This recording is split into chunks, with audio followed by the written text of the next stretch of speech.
मध्य प्रदेश का नाम मनरेगा के क्षेत्र में लगातार ऊंचा उठा है। पिछले साल की तुलना में अगर हम देखें तो मनरेगा के जो आंकड़े हैं वो देश में सबसे ज्यादा मध्य प्रदेश में उठे हैं।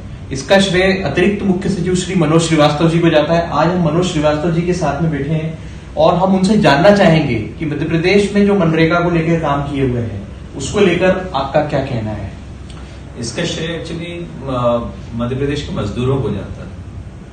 उन लोगों ने इस बार मनरेगा में जिस तरह की अपनी रुचि प्रकट की वो, और फिर जो फील्ड पर जो मेरा स्टाफ है, जो मेरे सीईओज हैं और उनके नेतृत्व में काम कर रहा जो फील्ड का अमला है, उसका जो अप्रोच रही इस बार, उसने मनरेगा में ये बड़ा परिवर्तन लाया कि जहां पिछले साल आज की तारीख तक करीब 8 लाख मजदूर यदि काम कर रहे थे तो आज 18 लाख है, 18,38,000।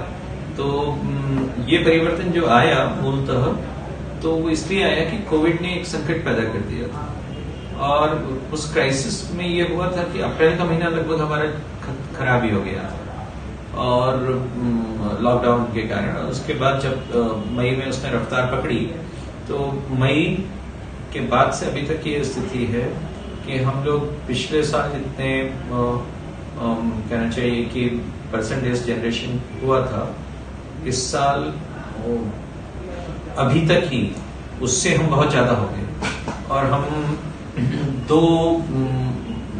दूसरी किश्त ले चुके थे। अब एक तीसरी जो है कर रहे हैं, जो पहली बार ये हो रहा है कि दूसरी भी मांगी जा रही है और तीसरी भी मांगी जा रही है।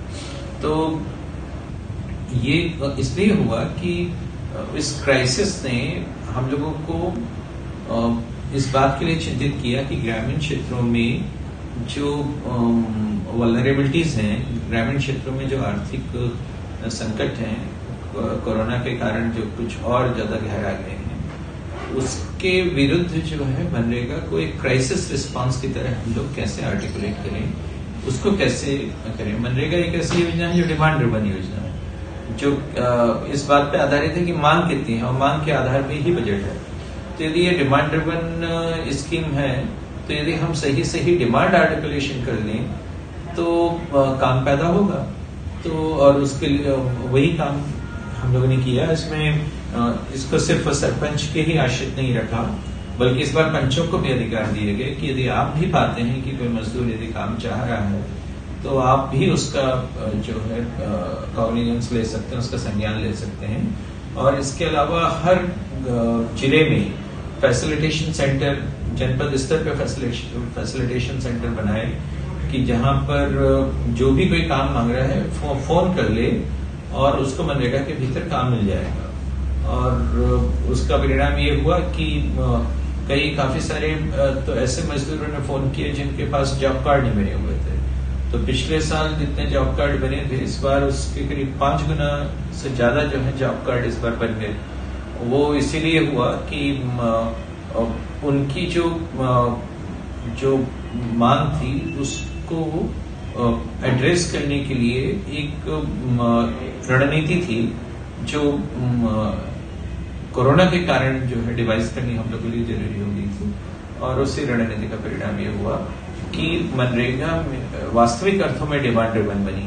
यानी मनरेगा का जो ओल्ड सेल्फ है, जो मूल इसकी भाव था वो वही था कि ये मांग आधारित योजना रहेगी।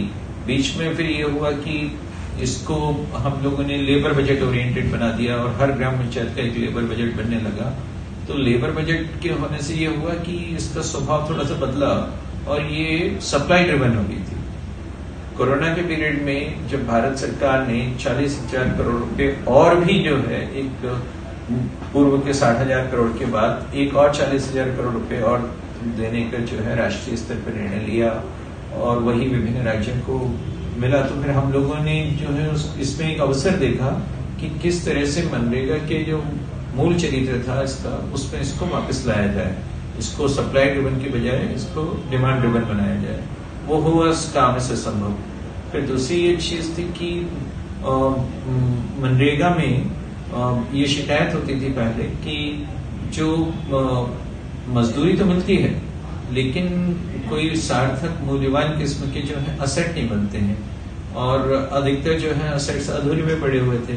इस साल अभी तक हम लोग 5 लाख से ज्यादा जो है परिसंपत्तियों का निर्माण कर चुके हैं इसके भीतर। और ये बड़ी परिसंपत्तियां हैं जो अब सबको दिखाई दे रही हैं। तालाब हैं तो सबको दिखाई दे रहे हैं, यदि गौशालाएं बनी हैं तो सबको दिखाई दे रही हैं। तो मनरेगा में बने हुए असेट्स जो हैं अब वो परसेप्टिबल है, विजिबल है, दिखाई देते हैं। दूसरी चीज ये है कि हम लोगों ने ये किया इस बार कि कोविड के कारण सप्लाई चेन में बहुत डिस्ट्रप्शंस थे, तो बहुत सारे सामान की आपूर्ति जो है मुश्किल हो रही थी। तो हम लोगों ने कहा कि ऐसे कार्य ज्यादा करो जो कि खेती किसानी में मदद करें। तो आज की तारीख में मेरे पास स्थिति है कि मैं 70 से 1000 से ज्यादा काम तो जो मेरे ऐसे थे जो कि इस कोरोना अवधि में पूरे हुए और जो जलाधारित काम थे, यानी जो वाटर कंजर्वेशन स्ट्रक्चर्स थे, तो उससे किसानी में मदद मिली। और इसके अलावा अभी कुल मिलाकर देख लिया जाए तो मनरेगा का कुल जो व्यय हुआ है हमारे यहाँ, उसमें से 75% खर्चा जो है वो ऐसा है जो खेती और किसानी से संबंधित है। तो उसका मतलब ये हुआ कि हम अपना 3/4 जो है ऐसे कामों में लगा रहे हैं। तो यदि जो है मनरेगा का एक महत्वपूर्ण जो कहना चाहिए कि योगदान इस वर्ष है पूर्व के किसी भी वर्ष की तुलना में ज्यादा, तो वो ये है कि मनरेगा ने इस साल किसानी को ज्यादा से ज्यादा अधिकतम समर्थन दिया है। और दूसरी तरफ ये भी कि नेचुरल रिसोर्स मैनेजमेंट जो कहलाते हैं, प्राकृतिक संसाधन प्रबंध, जिसमें जल, जंगल, जमीन इस तरह की चीजें आती हैं, तो उस प्राकृतिक संसाधन प्रबंध में भी मनरेगा ने जो बहुत बड़ा योगदान इस बार दिया है।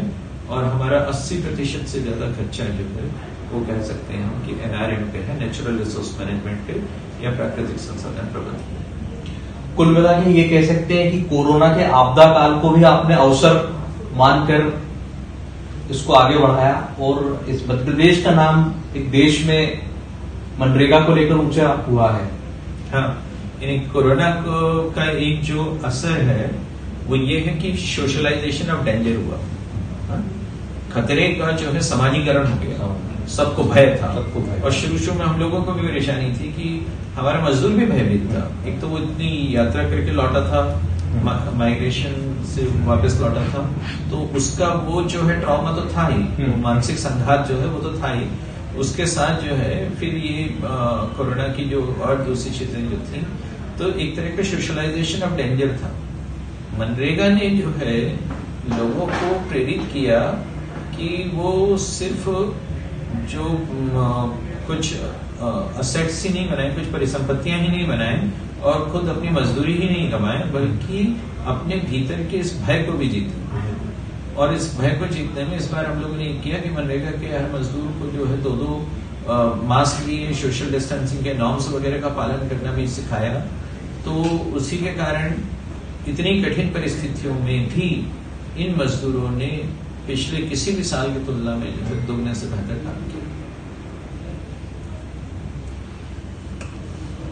आपदा में भी अवसर तलाशना अपने आप में एक अलग ही तरीके की प्रतिभा होती है। मध्य प्रदेश ने इसको साबित करके बताया है कि जब पूरा देश कोरोना काल को लेकर परेशान था, मजदूर जो है वो पलायन कर रहे थे, इस बीच जो है मनरेगा को लेकर जो मध्य प्रदेश में काम हुआ है वो देश में इस प्रदेश का नाम ऊंचा करता है। एक्सपोज टुडे से मैं हिमांशु जोशी।